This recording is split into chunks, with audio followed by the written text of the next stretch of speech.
Hey everybody, how we doing tonight? Another fantastic week behind us. It is awesome. I just finished 8 days straight at work, getting paid. Got to go to the gunsmith today, and I got to see my PSL in process of being built, or at least the pieces I need built for it getting built, and it is looking fantastic.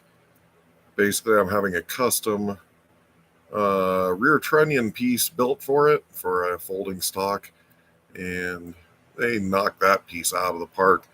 Now they're just down to turning a custom heavy barrel for it, and it will be awesome. And I look absolutely feral tonight. I really need to shave. This is getting out of control, not gonna lie. But that's all fine and dandy. How is everybody out there doing tonight? Oh, it's a fantastic week. Been thinking about a lot of projects, getting a lot of stuff done, putting my hands on things. It's been absolutely fun. But one thing I did manage to figure out is my 300 Imperial Magnum. So, one problem I've got with my Imperial Magnum. Oh, Joe Morgan, been a long week here too, brother. Keep that working going, man. It's the only way to make it out of this life. Oh. Yep.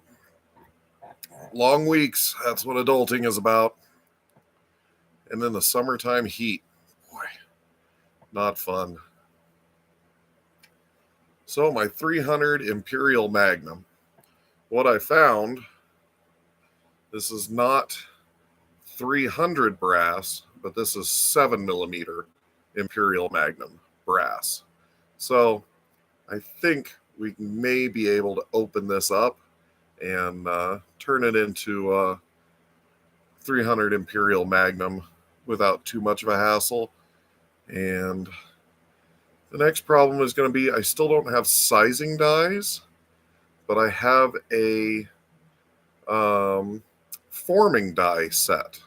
So I'll have to see what the stages of forming is.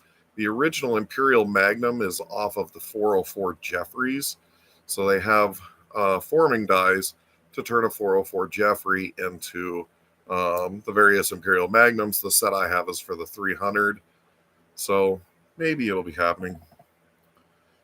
My adulting is done. I got 30 minutes until I become one with the vodka. My friend, go smoothly. Be cautious on resizing that. Measure real well, yes. Always be measuring whenever you're making unique brass. Always be measuring. I'm going over, I do actually have technical specifications for the brass size. Now, the bodies on all of the Imperial Magnums, the bodies are all the same up to the neck. So it's all the neck size. Now, opening it up, it'll thin out the brass around the neck. I think it's the same parent case, if memory serves. I believe so. But it will thin out the neck a little bit, but we're only opening it up about 20 thousandths. So it will thin it out. It won't thin it out too terribly much.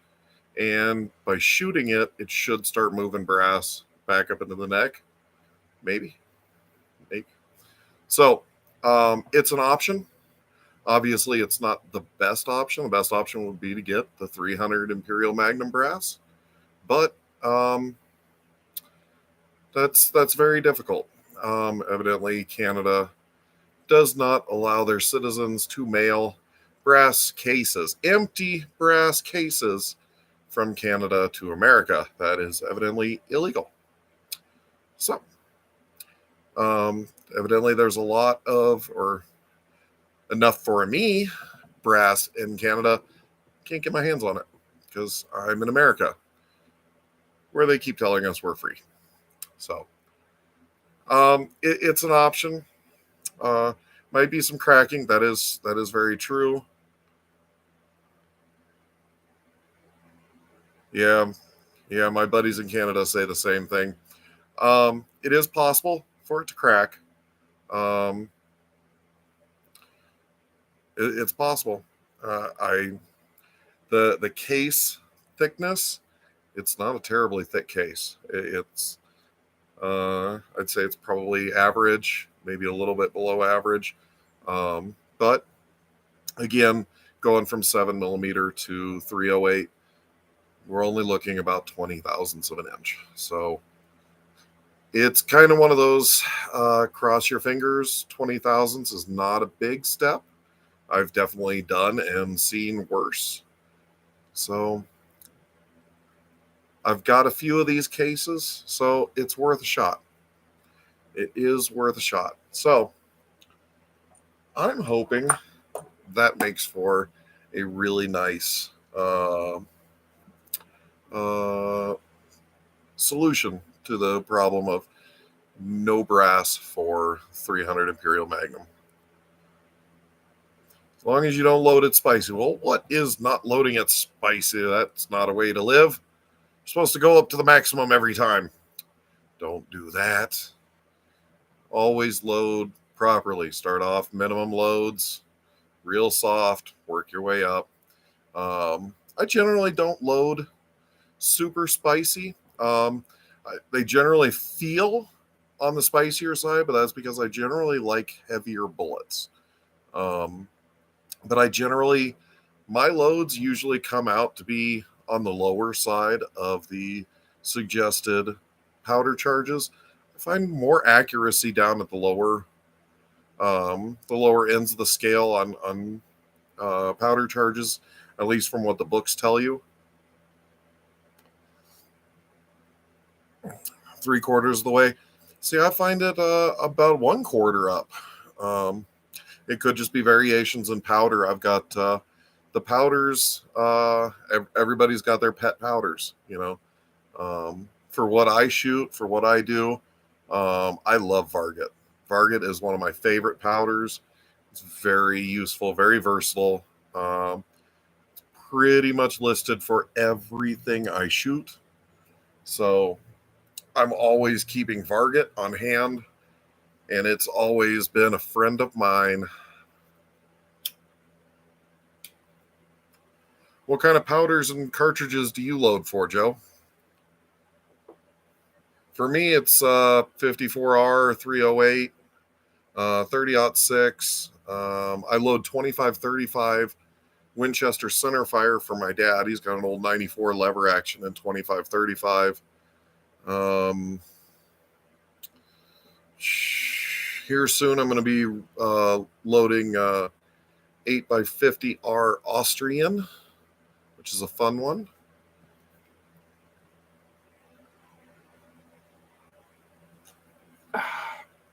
Caffeine, your best friend.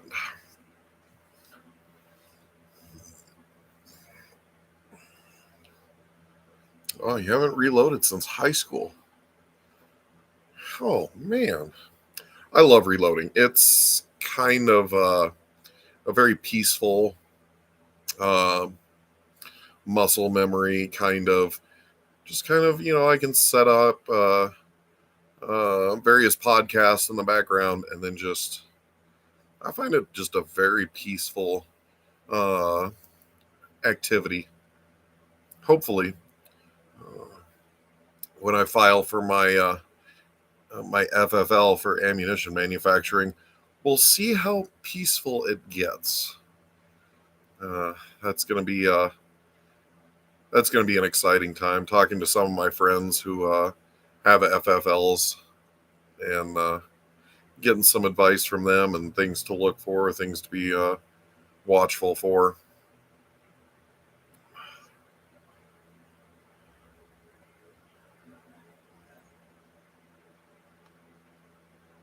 Oh, sorry to hear that, brother.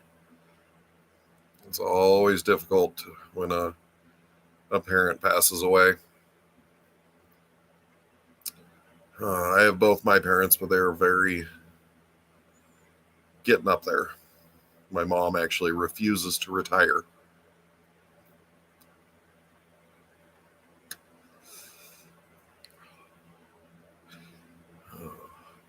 Yep. So it has been fun week. Worked 8 days straight, 12-hour days. Get today off. Oh, here's your shooting, buddy. Care for your mom. Yep.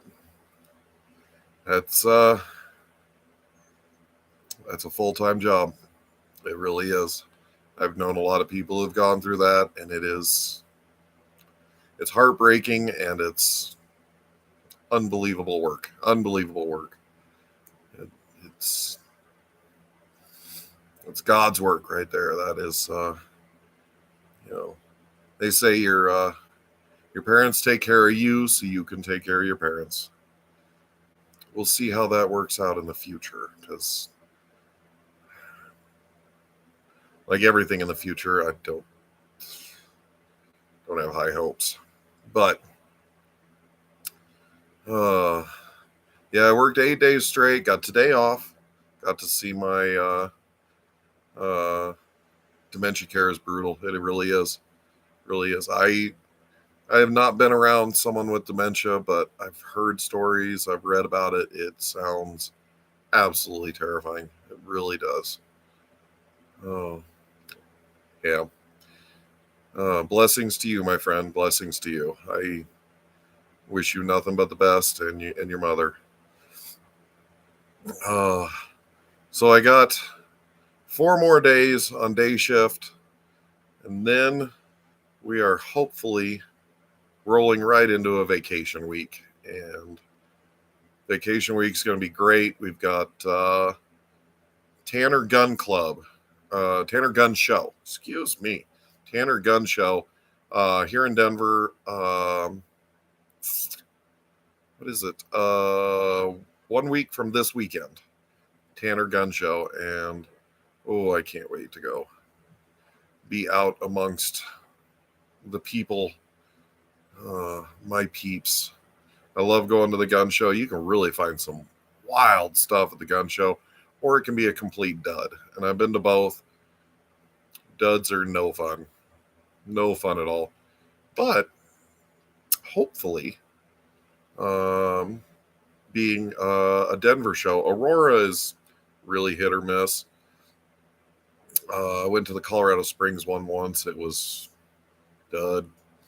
But here in Denver, it should be a pretty big one. Yeah. Oh, I think they flat stopped the gun shows here in Denver completely. Yeah, none of the convention centers or anything would host much of anything. It's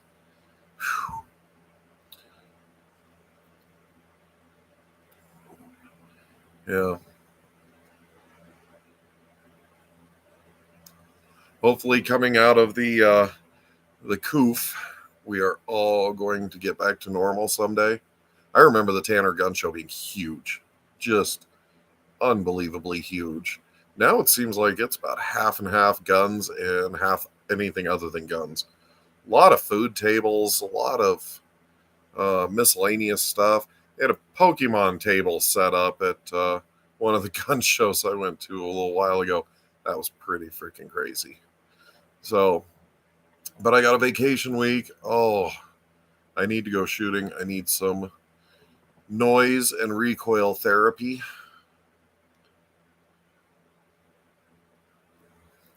Yep, I see a lot of the craft stuff. Need to get back to more guns, but I mean, look at the other side of it. We haven't had hardly anything coming in milsurp wise. Man, I'm a milsurp chaser. There's something about a firearm that was drugged through trenches, drugged through freaking deserts. Yeah, I can imagine when losing a shooting partner that's your father. Yeah, my My dad actually never took me shooting when I was a child. My mom would never stand for that. My mom is deathly afraid of firearms. Now she's kind of neutral on the fact, but she was, oh my God, everything on earth was the worst case of it. Motorcycles only killed people. Guns only killed people. My mom was just a very, very scared person. So my dad has an arsenal. Never saw it until I was an adult. Yeah, my sister's actually now a shooter. Um, my dad's been getting into it. Um, my sister married a guy who shoots guns. Uh, Pretty much, uh, my mom was the holdout. Now my mom's kind of agnostic about it. She's like, yeah, she's like, I'm not going to carry a gun. I don't need a gun. But she's calmed down on her rhetoric that, you know, don't touch a gun because it'll kill you too. Yeah.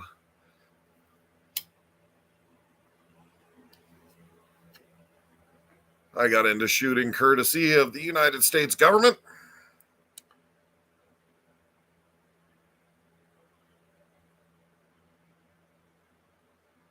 Ooh, yeah. I lost my best friend to uh, a violent deletion a few years ago.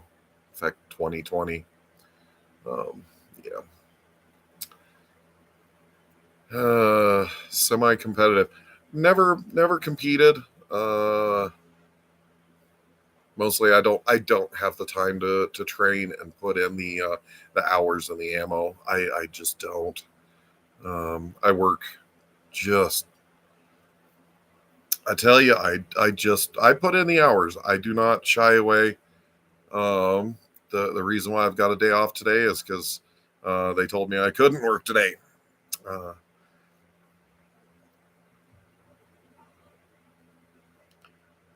Uh, yes, they do. They do have dire consequences. I never wanted to be a criminal. I'm not necessarily rah law enforcement, rah laws. I'm more. I don't want to be in a government box, so I shut my mouth, keep my head down. Um, there's no laws really that I want to break, except probably speeding. I do break a lot of traffic laws. I'm not going to lie. Traffic laws are designed to be broken, though. They're not really like laws. You're not really like super criminal.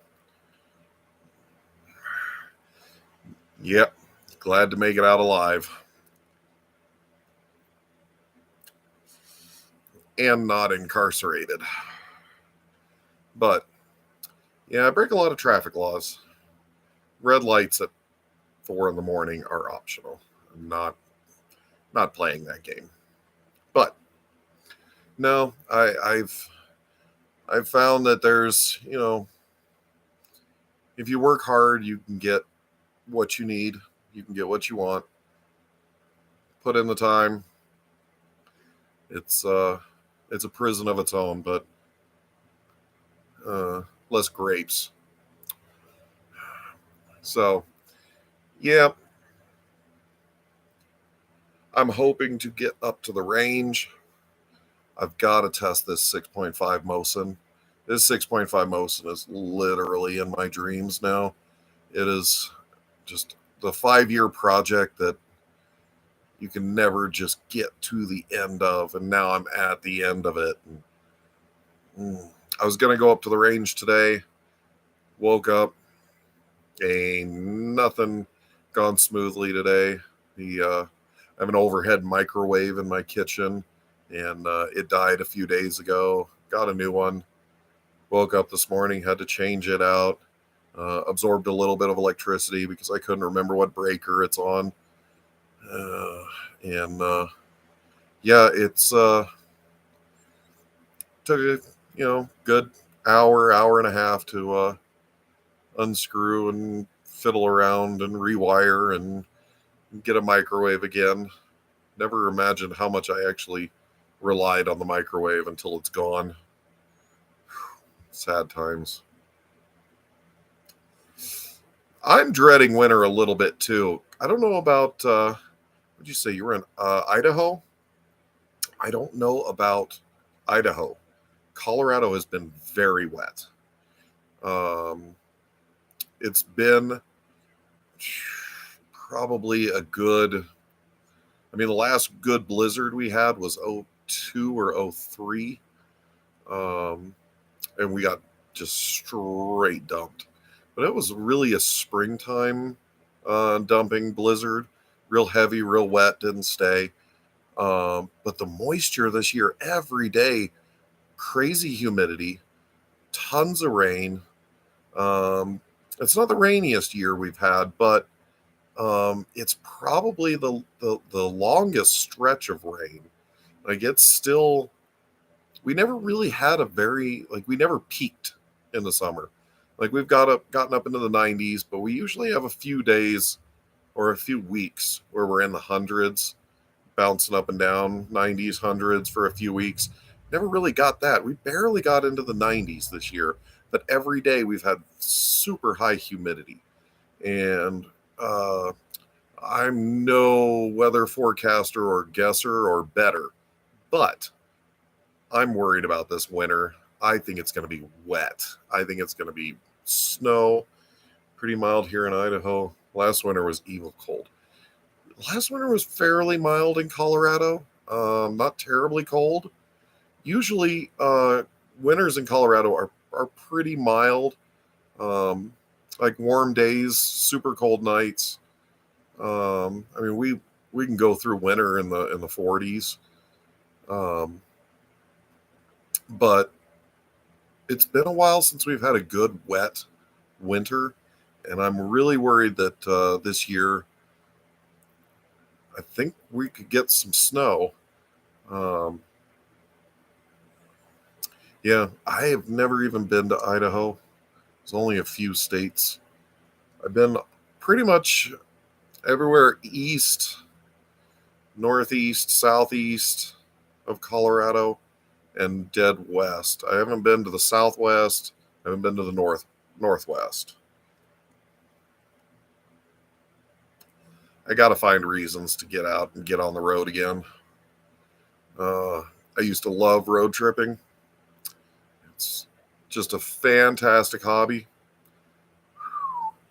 Not with Biden's gases. I'll tell you that.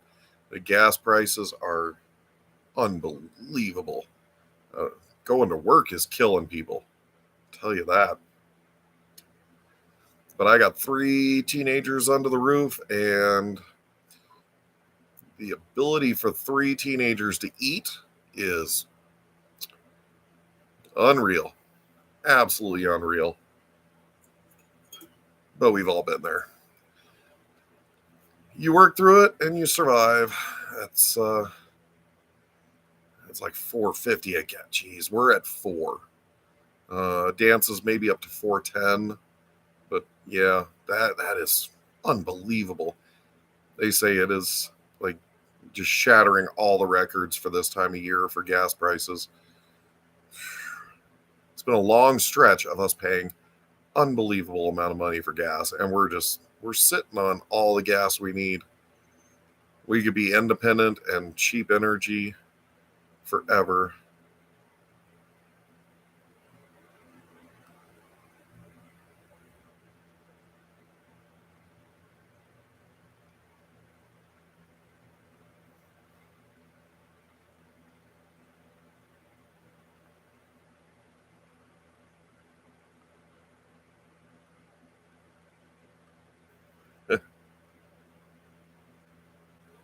Sure glad you didn't stick around.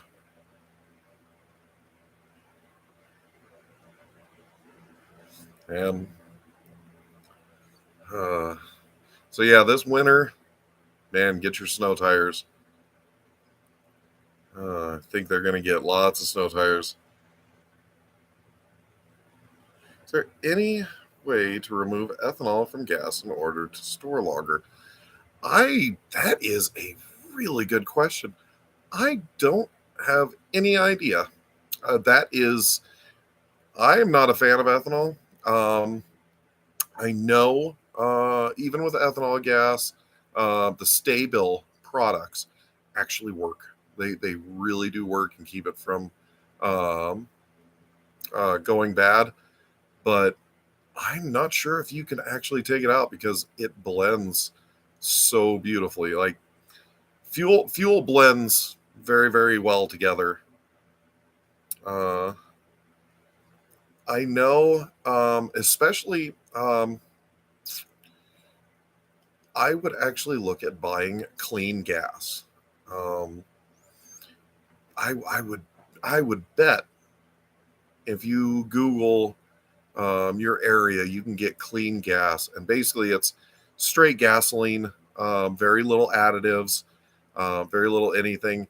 I was driving out a few years ago across country and ran into it at the pump in Kansas, and it's just straight gasoline. It's really good stuff. And boy, you can tell the difference when you get that ethanol out of there. I'm not a huge fan of ethanol. Um, Ethanol is actually really good in some instances, but uh, you will end up paying more for clean gas. You do, but it's really popular, especially out in the plains, in agricultural areas, stuff like that. You can get clean gas. I know they run it in a lot of equipment, gas powered equipment, because ethanol eats seals. It eats all kinds of stuff. Mixed drinks. Oh, I tell you, it has been a long time since I've had any drinks. Uh, no time for drinking. Tell you that. I was never a big fan of drinking. I was never a beer person, and I wound up in the beer industry. Go figure. I give away all my beer. I don't drink it. But yeah, you can get clean gas. I got to tell you, ethanol has its places and it has its purposes. And for daily drivers, I don't like it. It just eats up too much stuff.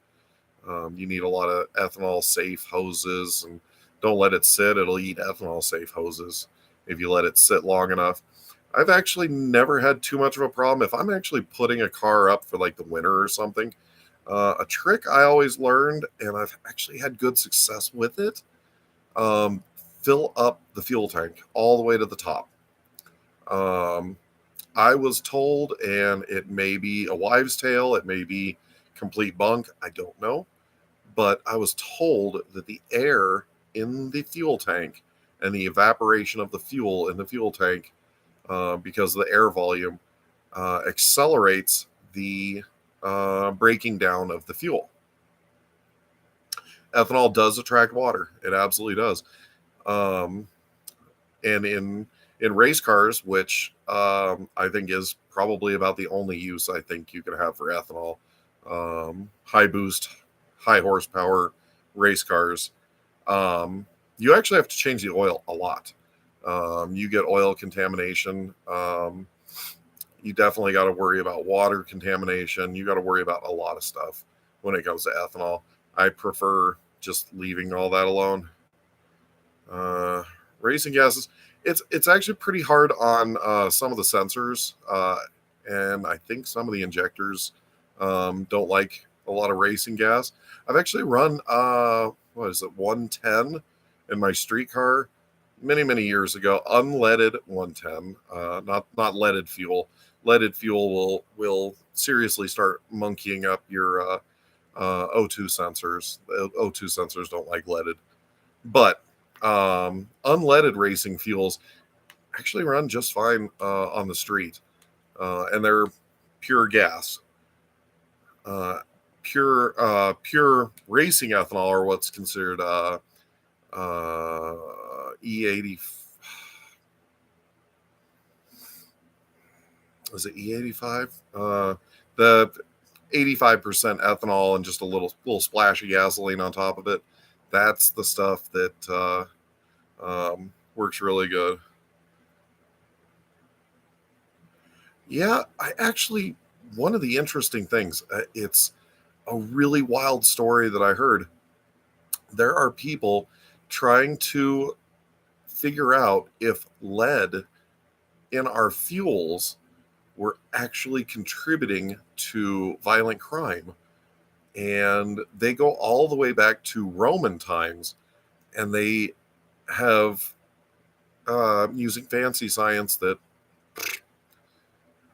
rednecks don't know about fancy science, using science to show that um, the Romans, all their um, dinner plates, forks, drinking cups, everything had lead in it. And they actually had lead that they would put on foods, types of lead they would put on foods and actually eat. And they actually track through the history of humanity the content of lead in people and how violent the cultures were. And it was really weird. And one of the, um, yes, exactly. Yeah, yeah. The sweetener. It's like lead, some oxide of lead or something. Uh, so the massive drop in violent crime that started in the early 90s correlated when um, lead was fully removed from our gasoline and being emitted out into the air. And yeah, you're right. Leaded gas runs really, really well in engines, and it is actually a natural octane booster. So you would uh, keep engine knock and pre-ignition and stuff like that away, and it may have been actually contributing to mental health and violent tendencies in people. You can still buy lead substitute. I don't know if it actually works. I've never tried it. I've never used it. Um, I've used octane boosters and stuff like that, but anymore, if you're running big compression or big boost or something like that, ethanol actually has a lot of advantages. It's super, super high octane, and being a natural alcohol, it actually cools the intake charge way better than gasoline does. So you get kind of a double boost there. But science is science. I'm not a big fan of ethanol, even in boosted engines. A buddy of mine years ago bought a Skyline from Japan, wrong side drive, as I call it, and blew up the motor the first day he had it. First day, popped the motor. And turns out the guy who had it before was just throwing speed parts at it and really didn't have a plan or anything in how he was building it. Flooded the engine with oversized injectors and too small of a fuel pressure regulator, and thinned the oil with ethanol and ate the whole bottom end out of the motor. It was pretty sad. So, first RB26 I ever built, champion engine on the dyno. In fact, the guys who did our dyno tuning for us said it was actually one of the smoothest and highest oil pressure RB26s they'd ever played with. And I was very happy with that because I'd never touched an RB26. They're pretty impressive little engines. They do make a lot of power under boost. But I'm cubic inch guy. I like my big blocks. I like the low end torque, and I like just whacking people back in their seat violently. Maybe I got lead poisoning. Don't use it in car. Post 71 cars have case hardened valves. It's actually the valve seats. The valves really didn't change that much. The valve seats in the cylinder heads used to be just the regular casting of the cylinder head. Um, Post, yeah, about 71, 72, 73, removing the lead, they were actually beating the seat, just eating away at the seat. And one of the things old junkyarders used to um, know the trick. When you're looking for cylinder heads in the junkyard, you would see a sunk exhaust valve, and it was just the exhaust valves, but you would see the valve would be recessed into the head, and it was the valve, literally the lead and the fuel actually made a cushion against the valve closing in the valve seat, but you would actually see the exhaust valve sunk into the head, and that was one way you could tell that the heads had never been touched. Then they would take them at the machine shop, and I ran one of the machines that actually did this many years ago.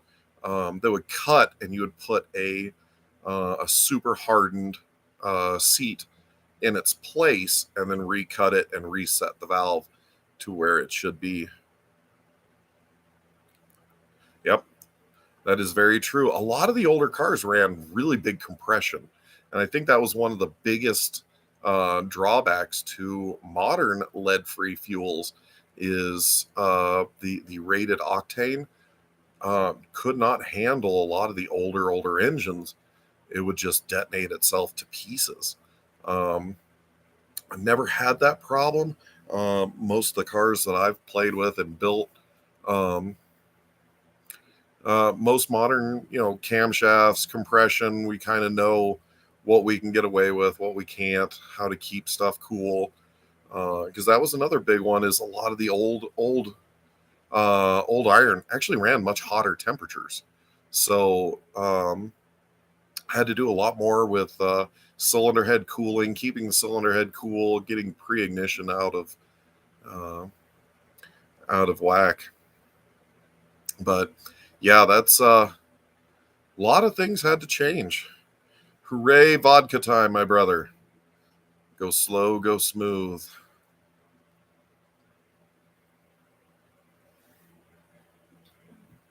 Uh, I spent my whole childhood in junkyards. Me and my dad, it was basically an Olympic sport keeping my sister in a car. She she wrecked a lot of them, but I spent my whole younger life going to junkyards. I'm still amazed how many things you can find in good old junkyards.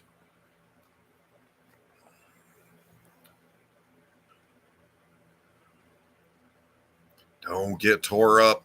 Not too bad, at least. Ah,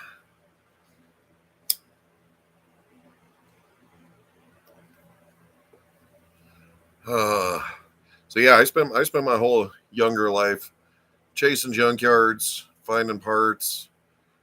I used to find I honestly I was killing it in my younger days, finding hot rod parts and old speed parts and stuff you could sell at swap meets, and I was always hitting the classified ads and snatching good deals. Man, I oh used to love doing that. Yep, yep. Pull it your damn self, yards. I don't trust yards they don't allow you in. We've got a few yards around Denver and up north. They don't even allow you in the yard to look at the cars. They'll pull the parts for you. Um, you're not even allowed to find the cars. You're not allowed to pick the parts. They won't even let you in the yard, and that is super sad. Hell, half the stuff I got out of junkyards I didn't even know I was looking for.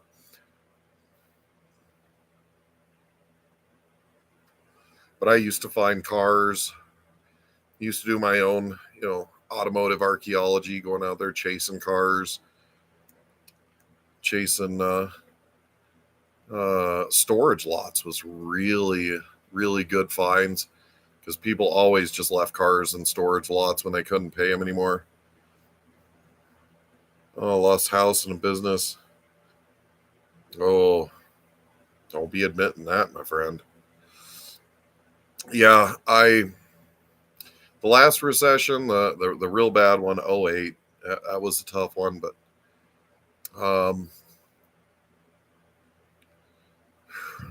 God, some days I don't know how I made it through that recession. That one was tough. Thank God for my job. Yeah, I mean, you get away with it until you don't. That's the hard reality, and then it all goes straight in the crapper. But I had kids pretty young, and thank God for my job. I got to tell you, the beer industry has been a blessing for me. Ended up getting shot, stabbed, beat near to death. Well, no shit, my brother. That sounds like a really bad day, very bad day. Good reason not to do the crime. It's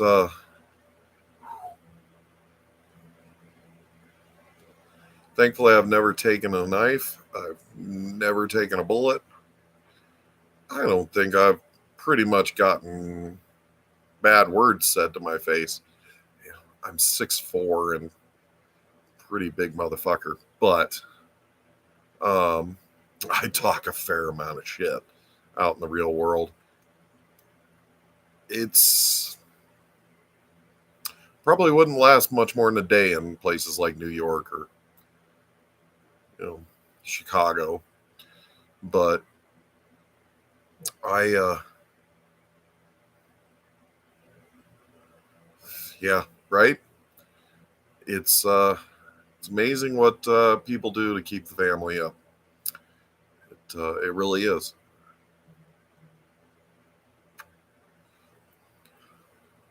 Sure ain't no judgment from here. When it comes to family, as far as I'm concerned, there ain't no laws. Family is first, bullshit laws second. Yeah, that last recession was a serious bitch. And how I made it through, just I I remember it being real bad. I remember it being real bad. Now we got it coming up again with all the same trimmings: high inflation, high interest, high energy costs.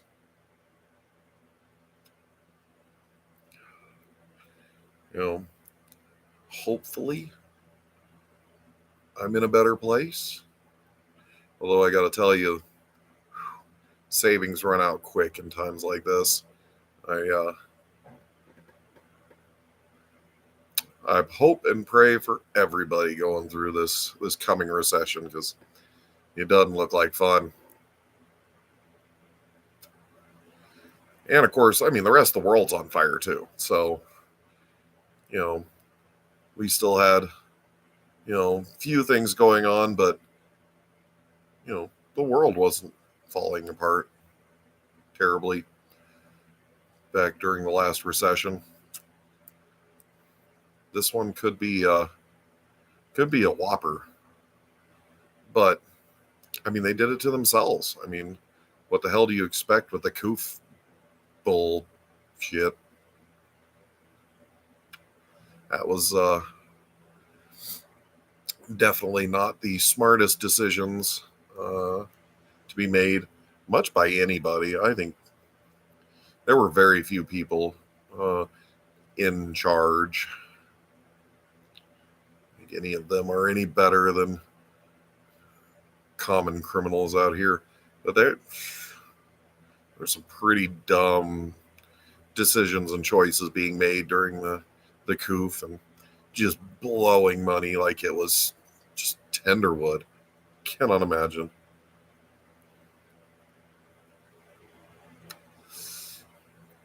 You got to prepare for stuff like this, and I don't necessarily think money saving is necessarily the trick.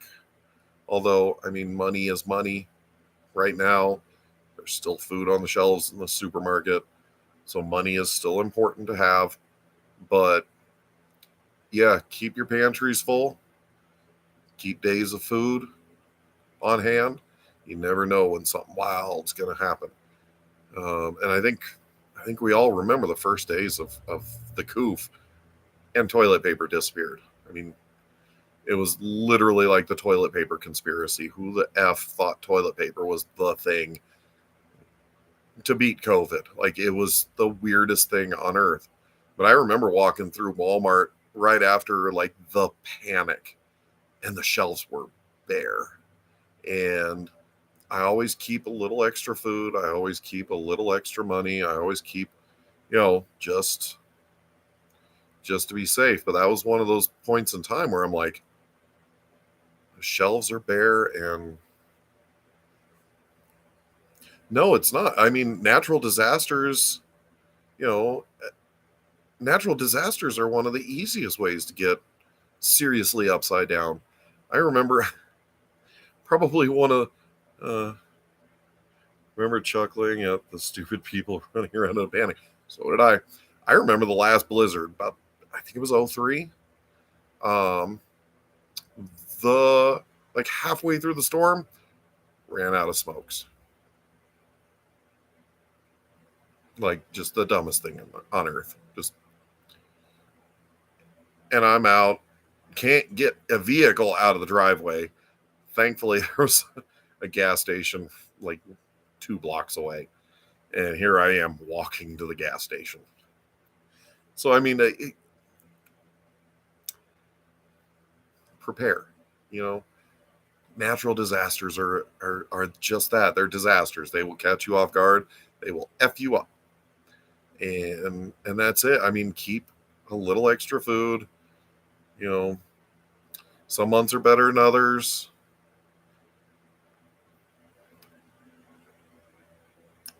Oh, I know, brother.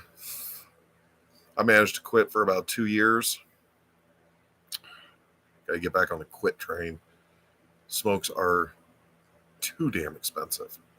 Way too expensive. But it's, boy, they're a son of a bitch.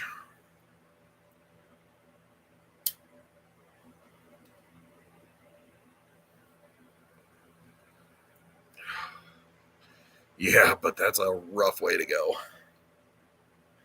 Yeah, I started in high school, probably 14 or 15, back when they didn't give a crap about carding people. But yeah, it's not a great habit to have, but it helps you get through the day. But yeah, I mean, natural disasters, they'll find your weakness. I mean, like, any weakness that you have, power, heat, smokes, food.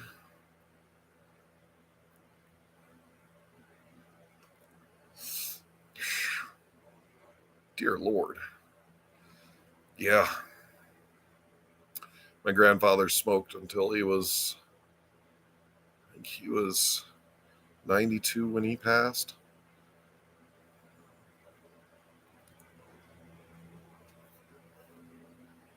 You got to stay active. That's the whole thing. My day off today, still got up, got out, changed out the microwave, fiddled around a little bit, went and saw my gunsmith. Oh, I got to fondle my PSL. God, I cannot wait. Cannot wait till that PSL is done. Can I make a PSL do not PSL things? Fuck, I hope so. It's all up to my gunsmith. Is he smarter than me?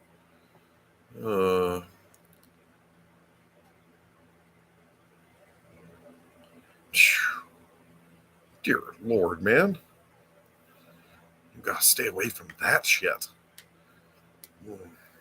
Colorado's always been a wackadoodle state, but We actually had we had a, a bill that they wanted to make a heroin den, legal heroin den, right across the street from our capital. Literally right across the street from our capital. That was a doozy of an idea, I thought. Yeah, so that PSL, man, it's coming along. They're whittling out the barrel right now. I was down there. They got the whole folding stock thing made.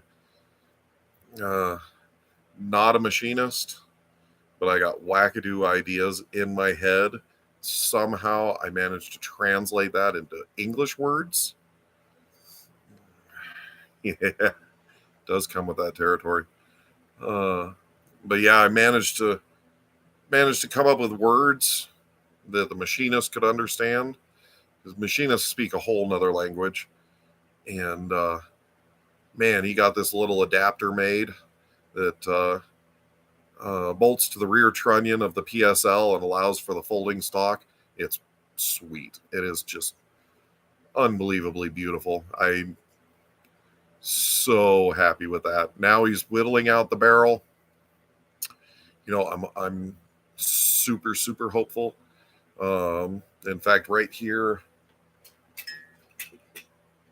on my bench, I've got the bolt assembly and all this ready to take down to him so he can set up the barrel and all of the headspace and whatnots.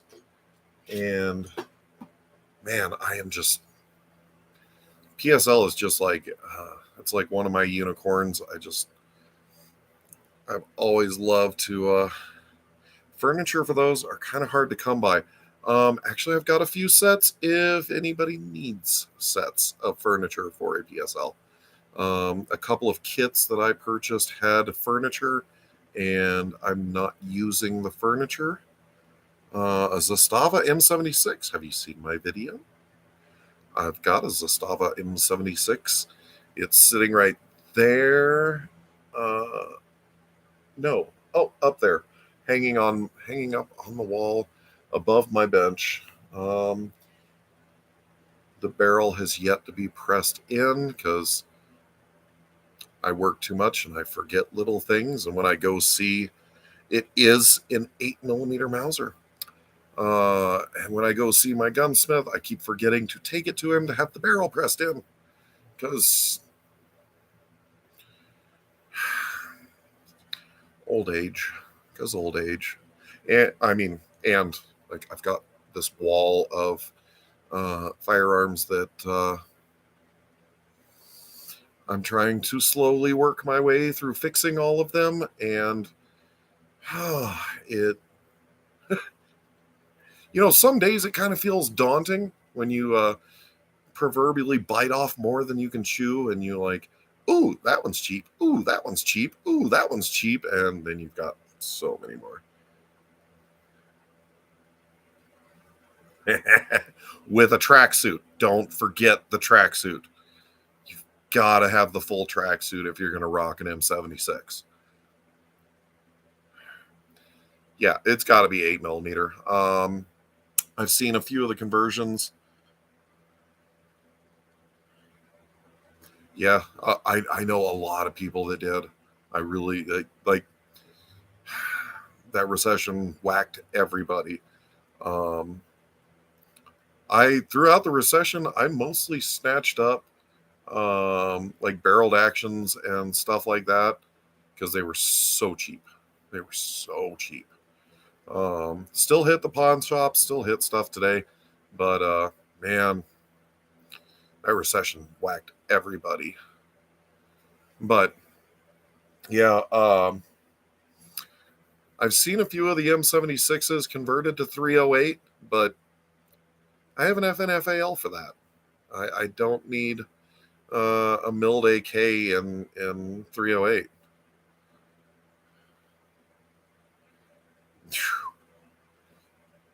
Yeah, I don't think he had a fun time after defrauding all those people. M77.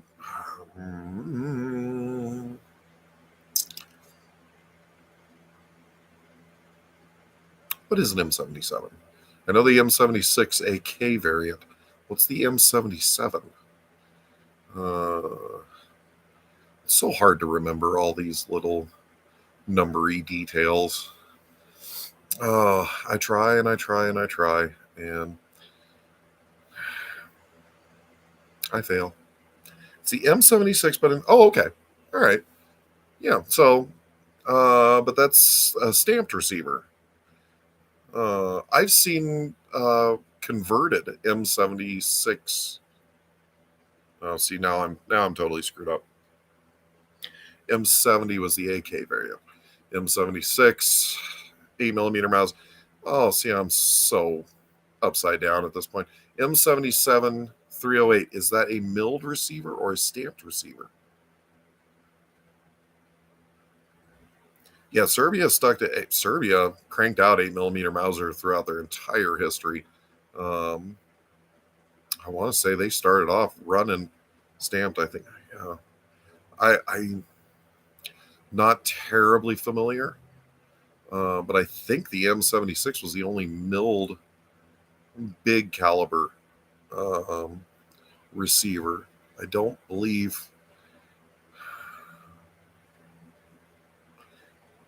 Yeah, anything would be conjecture coming out of my mouth at this point. But I don't remember a milled 308. But oh yeah, Balkan Wars were wild. Any footage from the wars, I mean, holy cow. The Balkans went through just terrible things. Balkans were a disaster. They may still be. Serbia put out the arms and ammunition prohibition for export just a little bit ago, and that got me kind of worried. And that's actually pushing me to the FFL 06 to make ammunition, because I'm worried about PPU and that stuff coming back. Kosovo was brutal. Yeah, I remember Kosovo. I remember what was the other one? Bosnia Herzegovina. The killing streets where the snipers were just like popping people out. I mean, it was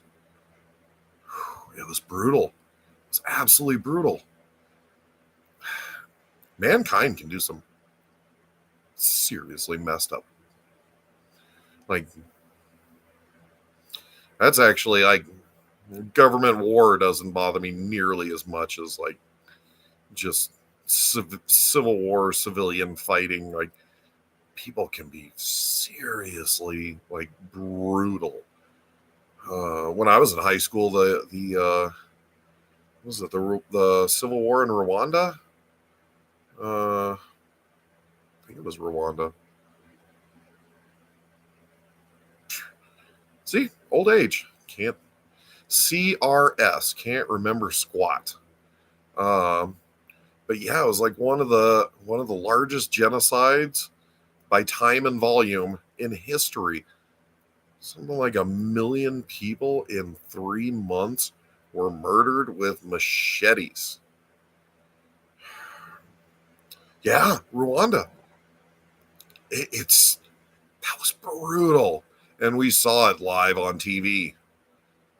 Just like Black Hawk Down. I remember Black Hawk Down happening. I remember just the video footage of dude being drugged through the street like that. It haunts me. Like, you don't see that in warfare. You see that in just complete civil collapse. That is a level of brutality that, man, oh, that is brutal. Unfathomably brutal.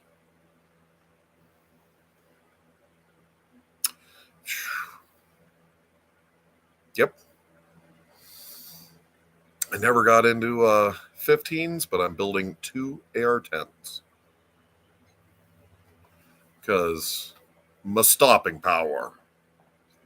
I'm not really a FUD. Like, I like my bolt guns. I think bolt guns are the thing. I love bolt guns. But not for war. you got your weapons for the real purpose. Evil black rifle. That's it, man.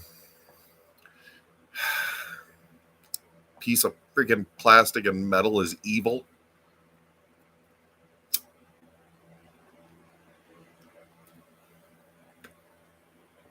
Dudes running around with machetes is evil.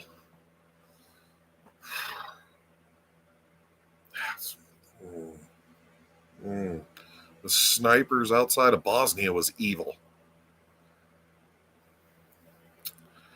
CAR-15 stock. Not a huge fan of ARs. I don't know what a CAR-15 stock is. I always gravitated towards the AK. Like, that's why I always love the AK guy. Let's go, Brandon. Get you in Congress. Get you some of that. Yeah, I'm going to support that mofo for Congress every day until he wins or loses, I guess. But yeah, I was always the AK platform guy. Oh, okay. See, this is my first AR platform is going to be this AR-10. I've shot all of them. Military, I got to shoot M16s and all that. And I don't know, they just for me, not throwing shade on anybody else, just for me, I never liked the ergonomics of the AR platform. I don't know why. It just wasn't my thing. Hey, Treetop Garage, how are you doing, buddy? Oh, my first day off in over a week. I got to catch up on your videos. I know they're in my inbox. I want to go Cuba pattern. See, you're starting to talk another language because you don't know ARs. But I did get a good deal on a couple of AR lowers, $120 a piece. Got some good AR-10 uppers, sub $300 complete bolt carrier assembly, everything upper. Started on the trans cross member. Man, you're getting more stuff done than I am, brother. I haven't even started cleaning my garage yet.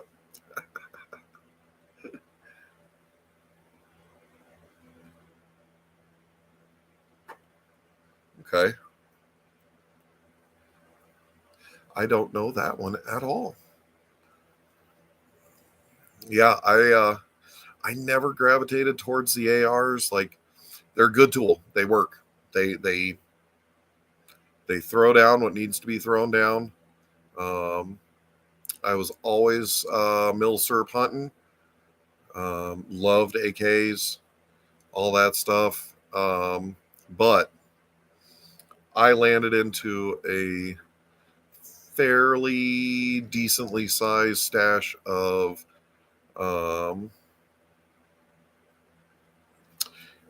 rate you're going, you'll have it done by spring, brother. No doubt about that.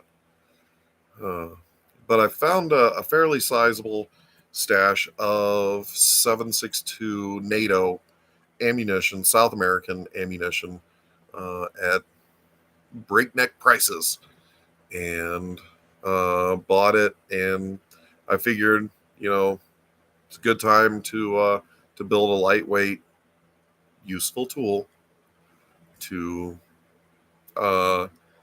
keep as the tool for when the tool needs to be used. M16A1 and A2. Oh, I was all over Russian surplus. I had a very long conversation today about 7.62 by 38R Nagant revolver ammunition. I am all about Russian surplus. That's the language I know how to speak. Yep, always, yep. Vintage ARs. The vintage ARs. They're all about it. They work. They do the job. I'm trying to get one that fits me. Like I said, I'm big, tall, drink of water, and ergonomics not always lends itself to the big, tall, big motherfuckers. Oh, come on. Don't make it that easy. I passed on an actual Russian TT-33 on consignment at my local gun shop during the recession. And it was $600 for an actual Russian TT-33. Now they're untouchable. See, I've got friends who are the same height as me and they don't have a problem either. I don't know what it is. They don't feel right. I don't know. I mean, I'm all about it, baby, me. Totally okay with that. But I shot A1s in the Navy. I've shot in AR-15s. I can't throw a rock in my circle without hitting someone with an AR-15. Like everybody's got an AR-15. Everybody's got one, except me. And there's something ergonomic about it that just it doesn't jive. It totally accepting it could be me. I might be broken, but yeah. I actually had a modified M14, the pistol grip version M14. Can't remember what it was called. It was a lot of fun. But again, I kept my FNFAL because the ergonomics of the FNFAL I thought was way better than the M14.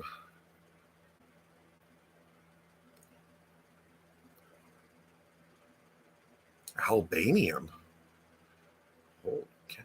North Korean stuff is very hard to get. North Korean stuff, that's the milsurp unobtainium. That's the gold mine right there.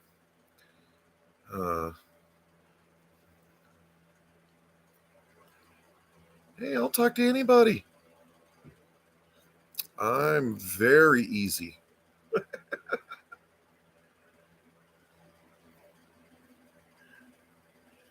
Yeah, I'm not a fan of the grips on the standard FNFALs.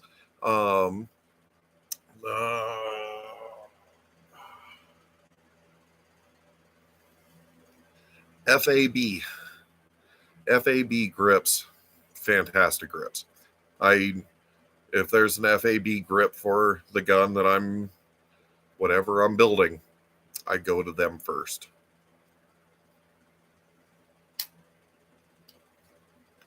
Because everybody's stock grips suck. There's not a battle rifle in the world that actually has a decent freaking grip.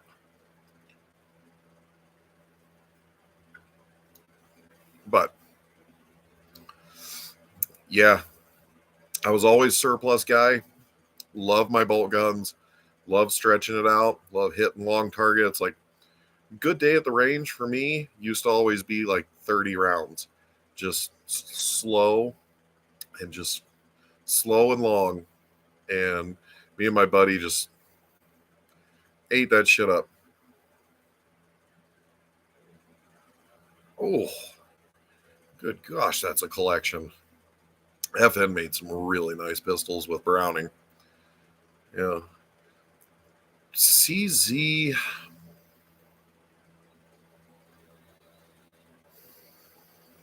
Trying to think. What was the. See, pistols.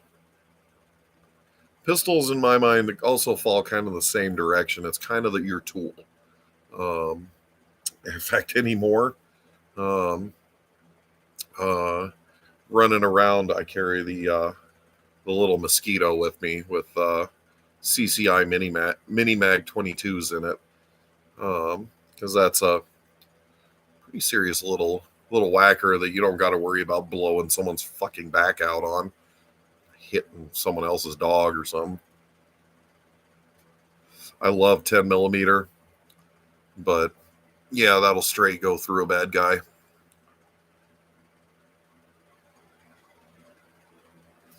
Yeah, the American stuff, I got to tell you, the best way I've found to get into the American surplus stuff is actually putting shit back together after the people strip them apart for their parts. I have got so many rifles in my collection that I snatched up a barreled action for nothing.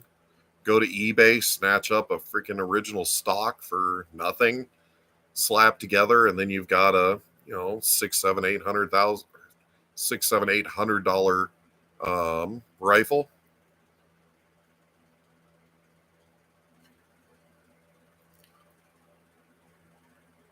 Oh, G3.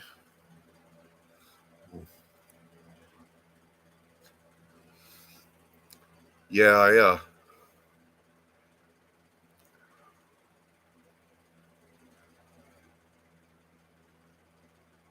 yeah. I know a lot of people. One of my buddies on Facebook, he uh, he lost his job, couldn't find another job, and just watching his collection just slowly being sold off. It was freaking heartbreaking.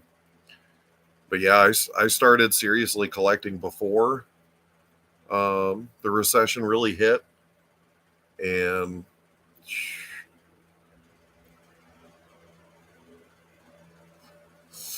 yep,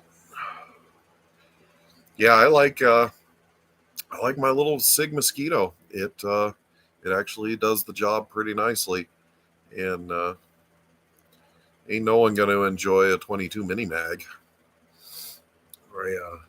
My 9 millimeters, I kind of value them a little bit more than my Mosquito. I was always told from a very young age, do not carry a gun that you enjoy, because that will not come back after a shooting incident.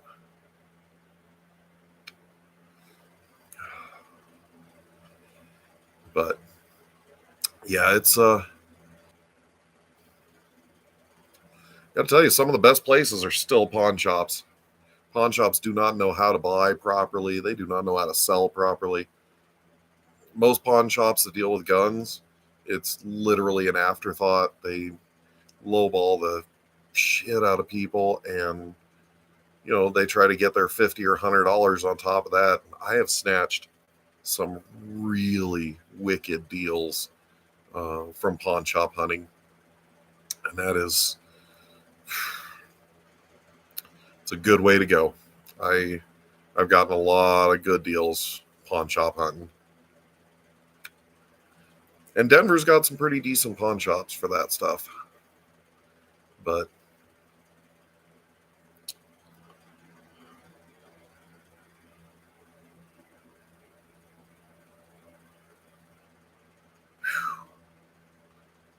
oh, yeah, pawn shops are a good, happy place. They really are. Probably the best deals outside of Gunbroker. I think I've really scored good on Gunbroker, but outside of Gunbroker, I do like pawn shops.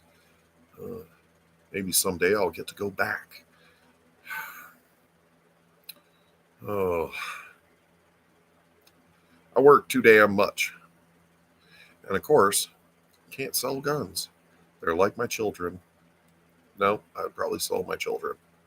I hear China pays really good for children nowadays. That was a joke, by the way.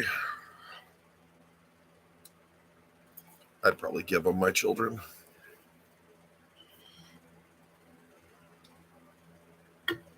Kidding. Just kidding.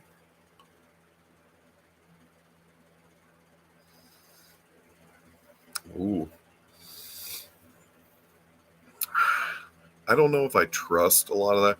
I remember back the old days on Facebook when they were selling guns on Facebook.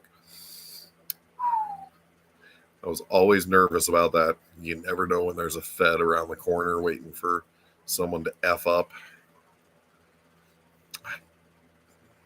Mm. But those were the good old days.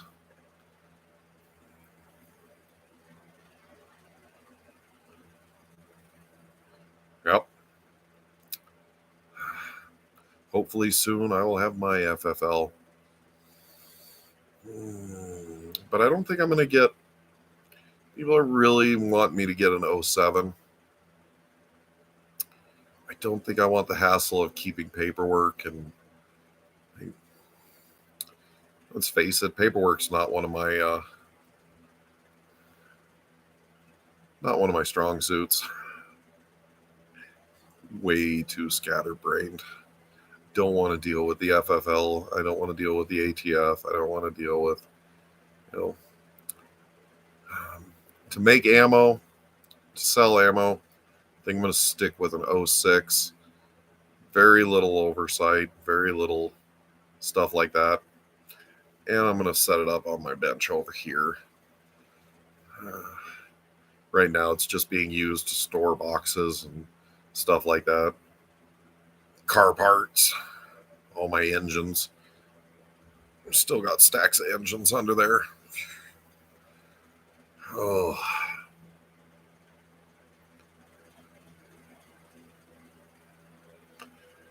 I have some of those. Yeah, I loved building AKs. Like, dude, I gotta say, there's very little that is more fun than a properly assembled, smooth running AK. Man, those things run like a sewing machine when they are like, when you get everything straight on the barrel and everything's just right, man, an AK just runs. Never did that. Never did that. I hear that's no. But yeah, I've got some old kits, still torch cut, but one of them is a single torch cut with barrel and trunnion, PPS 40, PPSH 41. Always want to mix those up, but I wanted an 07 because I really wanted to make one of those post-sample dealer model fun toys. Yeah. Oh, man. You remember about 10, 12 years ago when parts kits for everything was just like, I remember whole websites just parts kits. Man, it was so much fun. It was the good old days. Good old days. Man, nowadays, I mean, look up a parts kit on Gunbroker for an AK, and I mean, look up Yugo. Look at the kits that are just like overpopulated kits. Like they are $600, $700, $800. Don't come with a barrel. You know, missing these parts and that part. Some of them you can't get trigger groups with them anymore.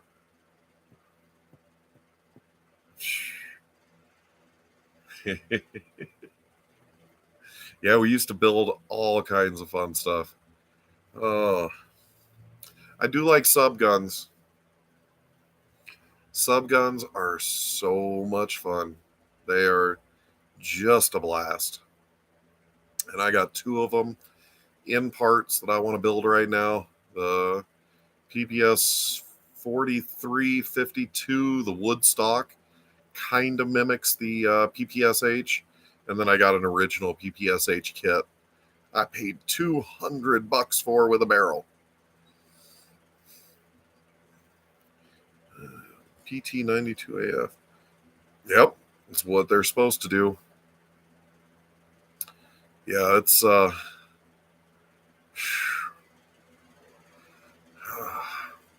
used to have a lot of fun building guns. But I always like my bolt guns. I always like my long rangers. Trying to be that American sniper.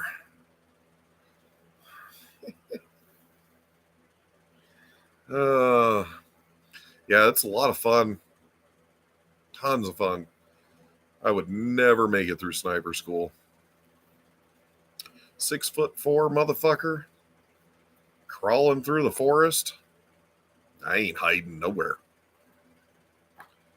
Fucking Bigfoot's got it over me. He knows how to hide. I can't hide for shit.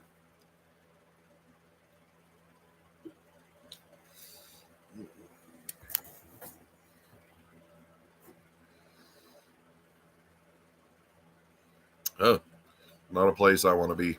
That's why I don't go out in public anymore. I don't even like Walmart. Too many Walmart wackos nowadays.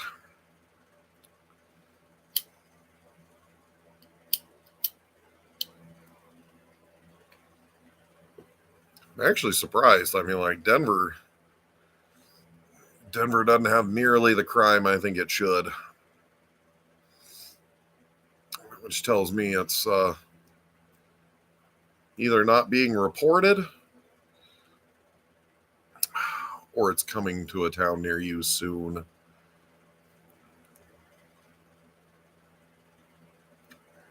Yeah, I saw too much just crazy shit. I mean, through the recession, through the freaking Orange Man bad years, through the fucking dude, their people are just going crazy. And here we go, right back into freaking batshit crazy bingo time. Who the fuck had New Mexico on their batshit crazy bingo, by the way? That is one thing I want to know. Out of the fucking blue, New Mexico just steps up and says, yeah, we don't give a fuck about the Constitution no more. I'd love to know who the fuck guessed that one.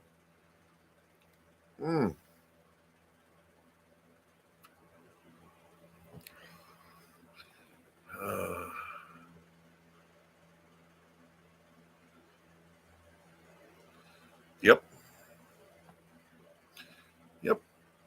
My best friend was one. Yep.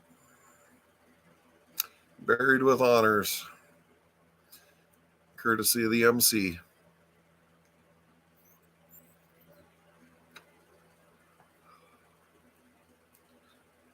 But, yep.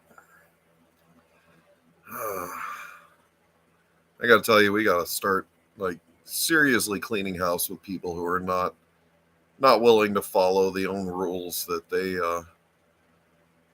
were sworn to uphold, because it's getting a little ridiculous. All these gun fears and bullshit.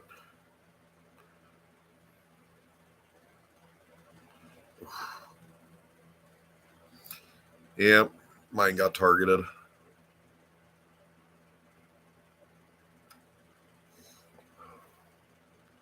But yeah, freaking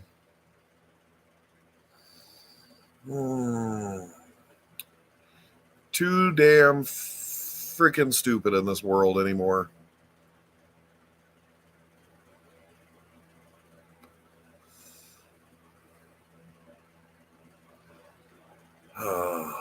They used to carry a judge. Hate to be on the receiving end of a judge. Used to pocket that fucker.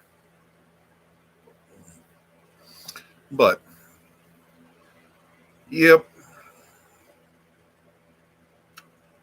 Right now, as long as your name ain't Budweiser, the beer industry's doing good. Man, I'm doing everything I can to stay above water. Denver's a freaking stupid stupid expensive place to live in.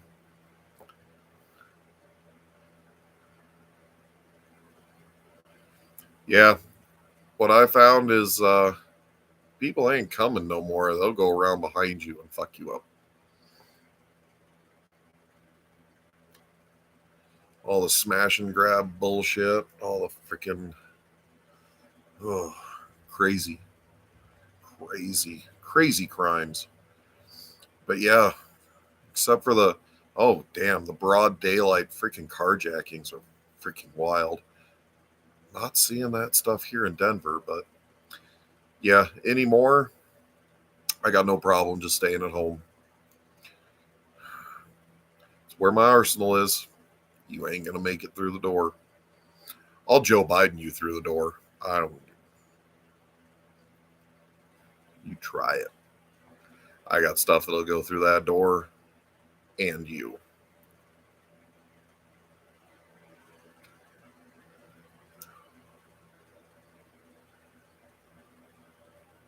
Yep.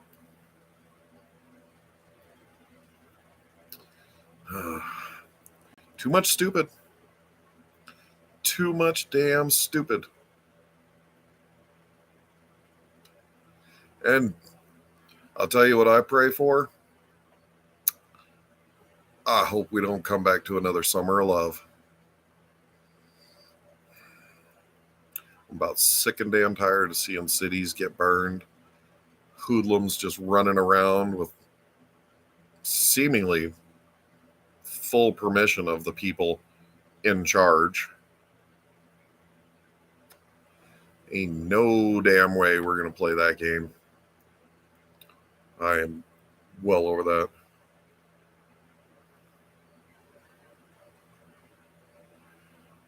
I hope so. I hope so. There's some wild shit that I've been reading about lately. Have you heard about people buying radio frequency jammers now? Evidently, when they're hitting places, they're setting up a radio frequency jammer outside that disables all radio communication devices, cell phones, freaking any wireless telecommunications, anything. And they have pretty much carte blanche at that point to come do whatever they want. Tell you, they were showing on one of the podcasts I watched, they were showing on freaking Amazon you can buy radio frequency jammer, good for I think it was like 200 feet. You can buy them on Amazon for $500.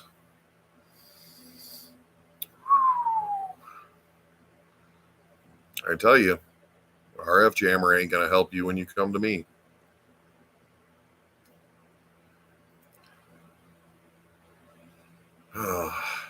Yeah, they're getting to be some sophisticated criminals out there. Those are the ones. When you start seeing those stories pop up, that's when you're really there's people out there that are serious about this crime shit.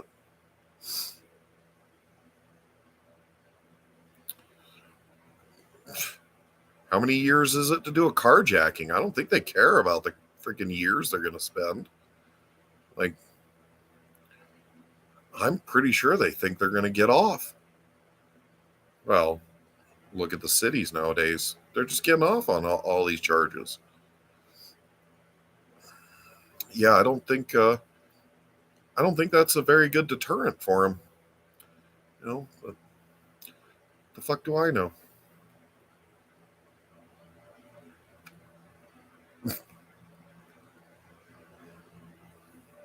So there's that. What do you get for if you're a lawyer throwing Molotov cocktails in New York City? Here you just get a slap on the wrist.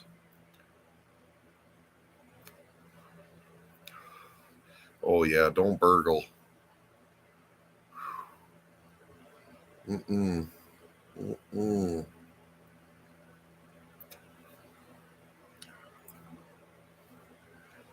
Yep.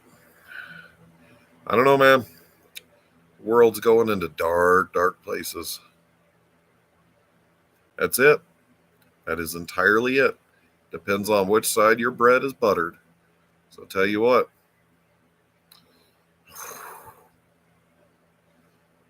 We're definitely seeing some shenanigans. Homie, don't play that game. No, sirree. But I just hope that the hard times don't bring back the summer of love, because let's face it, people do weird stuff when that happens.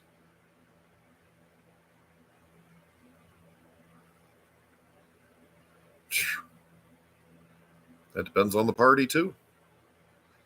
Is it a hate crime against a political rival? It very well probably is.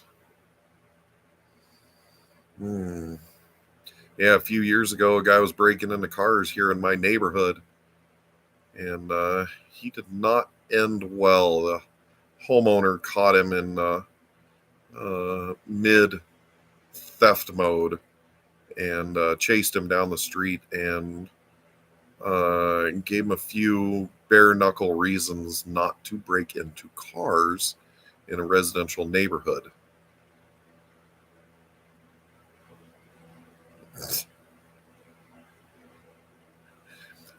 I usually run a fairly short hair. Right now, I feel like a dirty hippie, but that's because of where I work. That hot ass work. Man, my head sweats like you wouldn't believe. So yeah, I keep my hair fairly short, just so I can survive the heat. But yeah, it's gonna be wild times. I'll tell you that. They're gonna pull out all the stops for this election coming up. It's gonna be wild. Hopefully, we don't see cities burn. Ain't nobody wants that.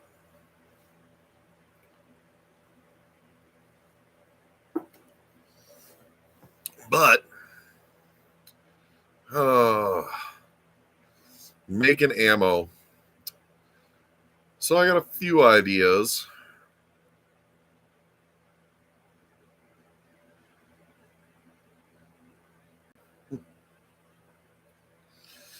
Yep. I got a few ideas, especially with PPU being on possibly the chopping block for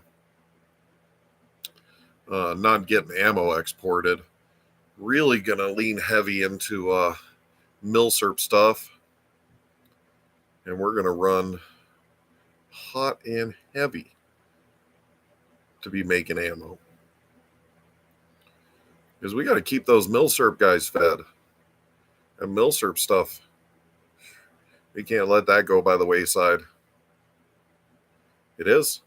It absolutely is. PPU, it's one of my favorites. It's absolutely one of my favorite ammo. I've got a little bit of PPU stashed away, just little bits. It's one of my favorite ammos to shoot. I love shooting it. In fact, right here on my bench, I got 303 Brit and 30-06 PPU sitting there that I've been shooting. It really is. It is the most accurate. It is the most consistent. PPU is the best. And with the Serbian ban, I know it's a temporary ban. I don't think it's worth freaking out yet.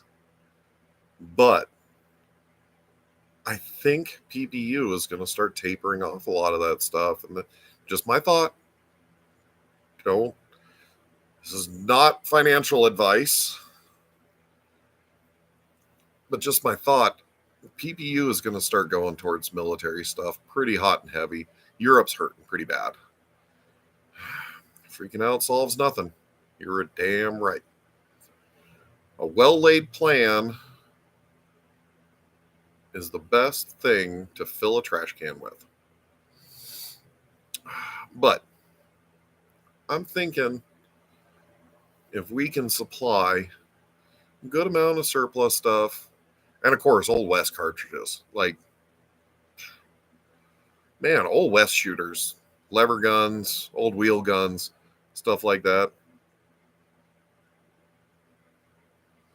I know. Serbia and Kosovo, they're getting freaking hot and heavy. And Azerbaijan invading Albania. Was it Albania? I think it was Albania. Can't even keep them all straight now. Azerbaijan invading, starting a war. Come on, man. It's been too long since we've had a bloodletting. Too many people are getting way too comfortable. The world, Armenian Turkey, great. Great. I mean, Turkey, that'll be fantastic. Come on. Yeah, I think firms like PPU, they're going to go just hot and heavy making modern military cartridges to keep militaries fueled. And if that happens, we're going to lose. We're going to lose bad. So that's my goal right now is let's build the corner of the market to keep milsurps running. We can do all the wacky cartridges, wacky French stuff. I love French rifles.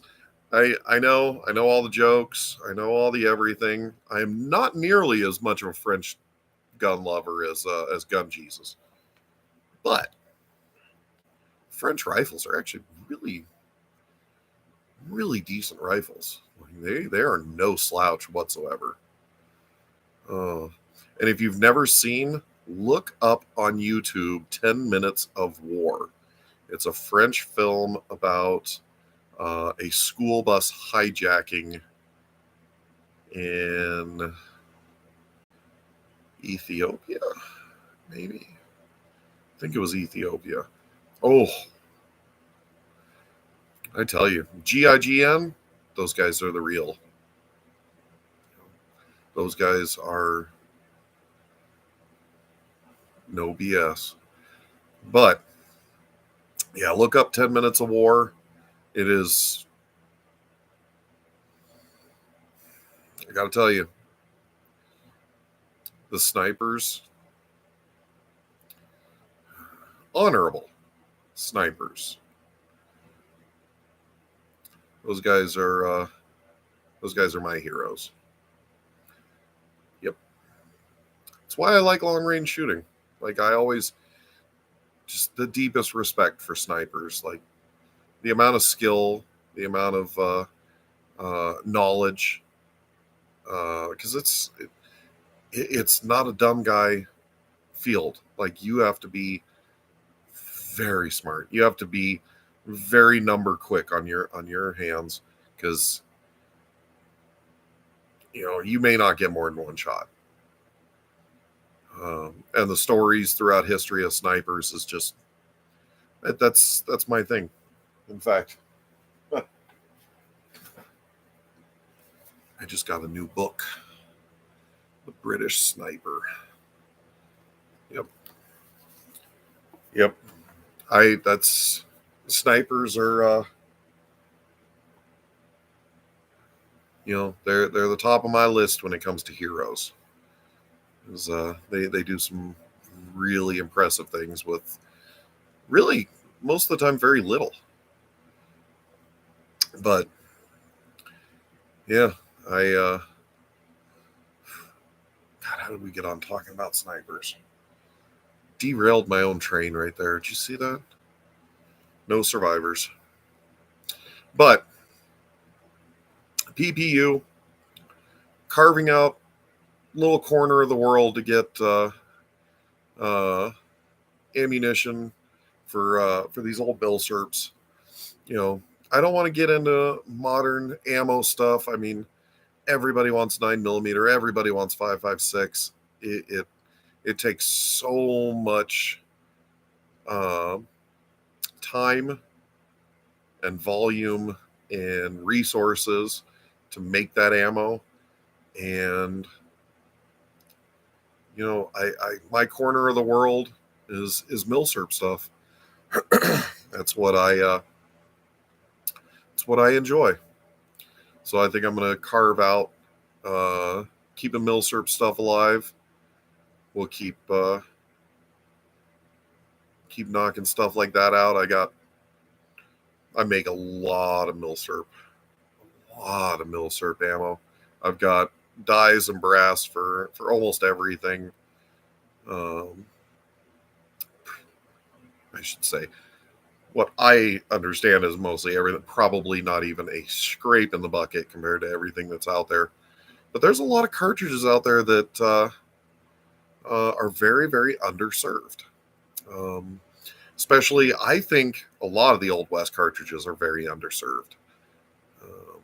Stuff like my dad's 2535. I mean, I'm seeing that stuff like $4 a round, and there's no reason for that. Just no bloody reason for that. I think when I did the last batch a few years ago of 2535 for my dad, which I don't even think I guarantee he's probably not fired a single round yet. I think it was about $1 or $1.10 for everything, for all the ammo. So I can knock that stuff out and come in way under everybody else. It's just that freaking easy. Plus, like I said, I got really good recipes. I'm a sucker for old Americana. Yeah, everybody is. Everybody is. I saw a wild one when I was talking to the ammo maker, my buddy who's retiring. He was actually making 32 rimfire. Making it. Straight wall rim stuff. Oh, yeah. That's the funny thing. I'm not going to, hope I'm not going to jinx myself. Right now, the components are not terribly hard to find. Brass and stuff like that. The trick with it, manufacturers make a lot of it in one run, or what we would consider a lot. When it comes to 5.56, it's nothing, but they'll make a few 100,000, but they sit on the shelf forever. So right now, I can actually find most of the components for a lot of this stuff. See, that's why I don't want to get into the 9mm and 5.56 world. The panic is just, it's ridiculous. Plus, I can't reload 9mm and not only save money or make money. Same with 5.56, it's too cheap.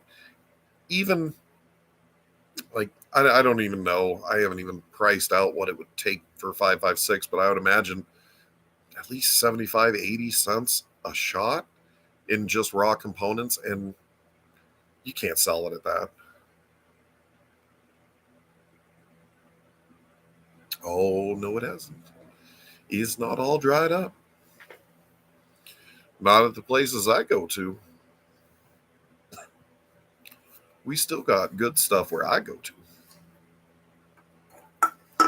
My secret little stashes. Yeah, I can't make a box for that.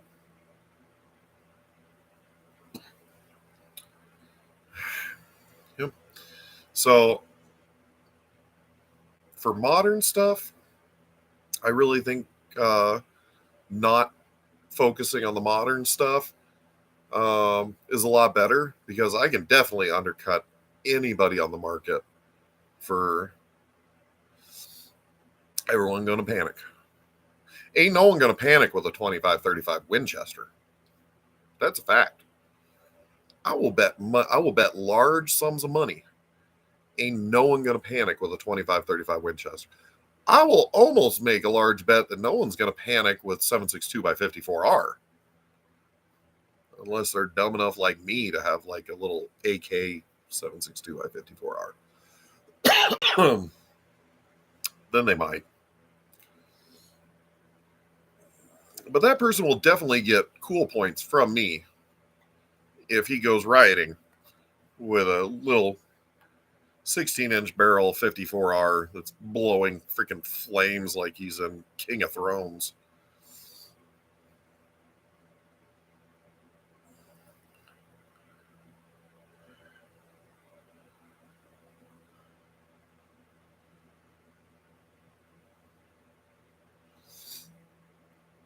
Yep. Ain't about the scalping. You know, at $4 a round for Old West cartridges, if you can make it all for a buck, buck and a quarter, dude, there's plenty of freaking meat on that bone to actually make a decent buck. And that is like, you can undercut them down to $2 a round. And even $2 a round seems like ripping them off at some point.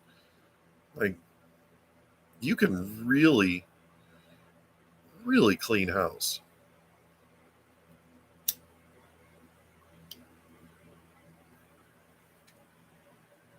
And I got my buddy, my shooting partner. He's going to help me test out some of my pet loads. I think they're better than any match quality you can get off the shelf. Hands down every day. But he's got a 308 and a 6.5 Creedmoor. Keep going back and forth on whether Creedmoor is worth trying to make. Creedmoor is a little expensive, just like 300 Blackout.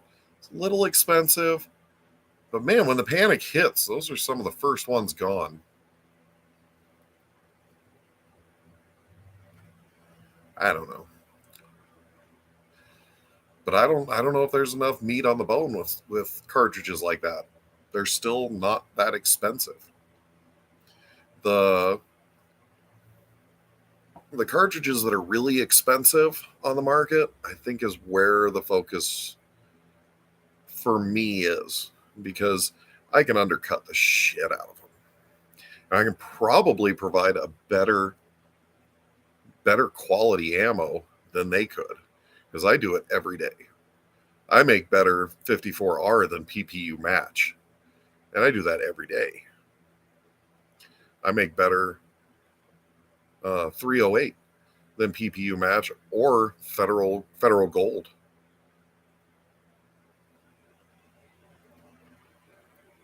So I don't know. But when it comes to the ammo, I'm all about it. If it comes down to a cartridge that someone needs, that's not a serviceable cartridge, I'm all about it. Oh, one of my best. Why I actually collect 5.56 brass is you can make 25 Tokarev, 7.62 by 25 Tokarev out of 5.56 brass. So I've always kept and collected 5.56 brass to make Tokarev out of. When was the last time a manufacturer other than Fiocchi and PPU cared about 25 Tokarev? So that's going to be the stuff that we try to keep people shooting. 7.62 Nagant, I make those.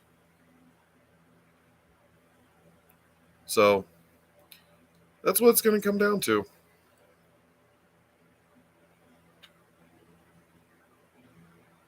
Practical fits needs. The market I'm going for is not necessarily the need. It's not the tool. I'm going for the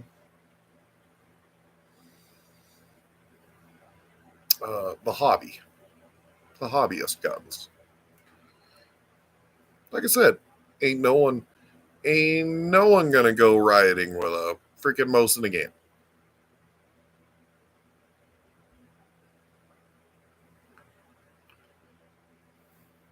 It's always gonna be something you can afford.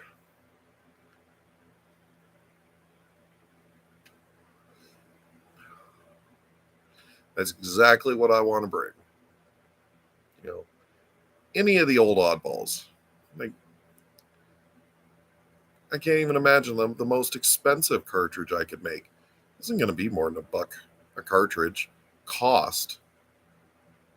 So, I mean, yeah, 25 cents for a 9mm is hard to beat. But where I live, 9mm everywhere, especially in my gun safe. Always a ton of 9mm in my gun safe. You never know when someone's going to need 9mm holes. It's like that 10mm wrench. Got to keep 5 of them around because they're going to get used.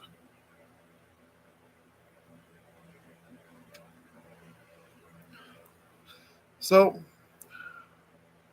I don't know.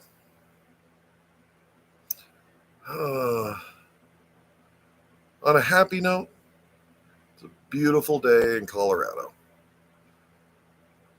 Beautiful day in Colorado. So let's hope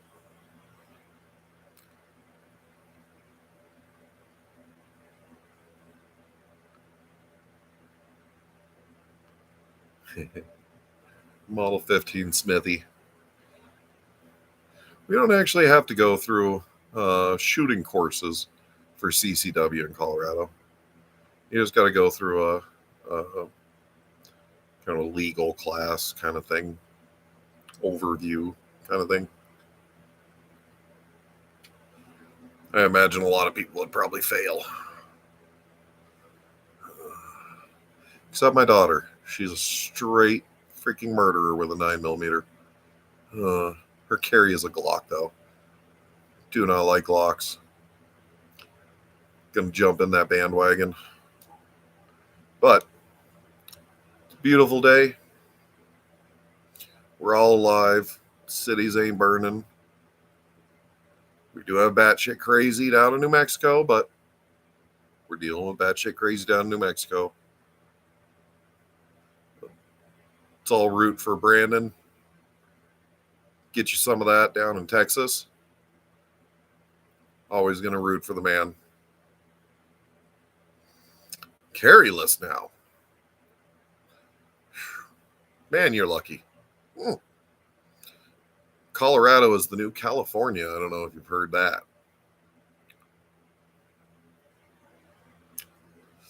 Colorado's probably going to fight like stupidity trying to keep people from carrying firearms.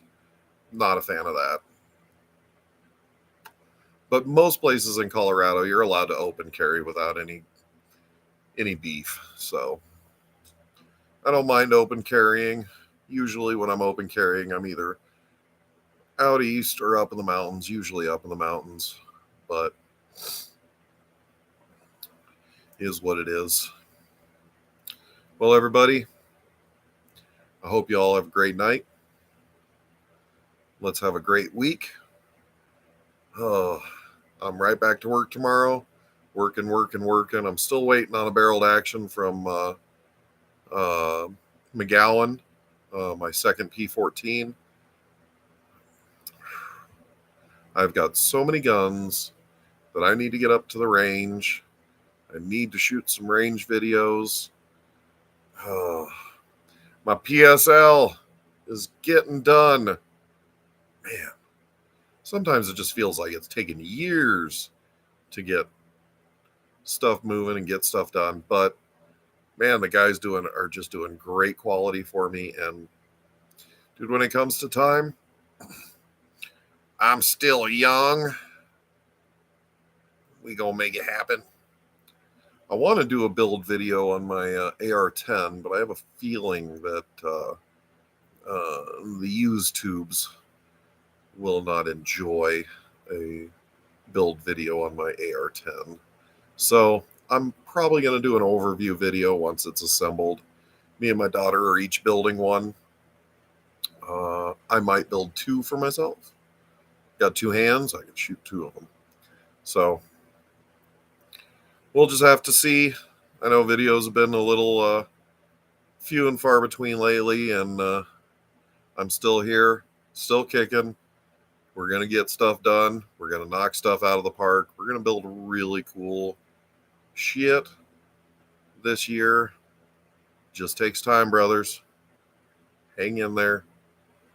And if you got any ideas for a good gun project, throw me good ideas. I'm always down to build something really cool, really wild.